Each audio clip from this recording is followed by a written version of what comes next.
our right of reply to one more attempt by the leader of Pakistan to tarnish the image of this august forum by bringing in matters internal to my country and going so far as to spew falsehoods on the world stage. While such statements deserve our collective contempt and sympathy for the mindset of the person who utters falsehood repeatedly, I am taking the floor to set the record straight. My delegation is exercising its right of reply in response to the statement made by the Indian representative. Jammu and Kashmir neither is a so-called integral part of India, nor is it India's internal matter.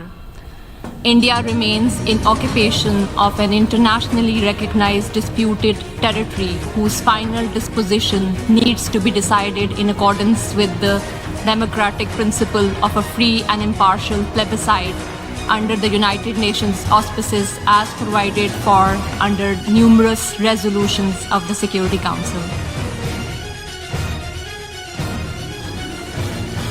Regrettably, this is not the first time the leader of Pakistan has misused platforms provided by the UN to propagate false and malicious propaganda against my country. In order to divert attention from ever-increasing international condemnation of India's widespread and escalating human rights abuses in Indian illegally occupied Jammu and Kashmir, India continues to level baseless allegations and rely on outright lie and obfuscation. India's compulsive obsession with Pakistan is neither new nor surprising. And seeking in vain to divert the world's attention from the sad state of his country, where terrorists enjoy free pass, while the lives of ordinary people, especially those belonging to the minority communities, are turned upside down. Hindutva-inspired government. The EU Disinfo Lab has graphically revealed how India has deployed such tools of deflection, deception, and disinformation against my country, including at the United Nations. Mr. President, member states are aware that Pakistan has an established history and policy of harboring, aiding, and actively supporting terrorists.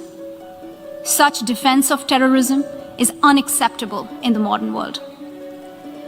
We keep hearing that Pakistan is a victim of terrorism. This is the country which is an arsonist disguising itself as a firefighter. Pakistan nurtures terrorists in their backyard in the hope that they will only harm their neighbors. Mr. President, India's violation of human rights in Indian-occupied Jammu and Kashmir are well documented in the two reports of the High Commissioner for Human Rights. Since 5 August 2019, the High Commissioner has urged India to unlock the situation and fully restore the rights that are currently being denied to the people of the occupied territory. Several special rapporteurs and mandate holders have also termed the human rights situation in Indian illegally occupied Jammu and Kashmir in a, quote, free fall, unquote. Major human rights organizations, including Human Rights Watch and Amnesty International, have expressed similar serious concerns about India's human rights violation, including in the occupied territory. Not surprisingly, Indian authorities have failed to respond to any of these communications. In fact, a witch hunt has been launched against those who dare to report these crimes. Only last year, Amnesty International ceased work in India, citing constant harassment at the hands of the government.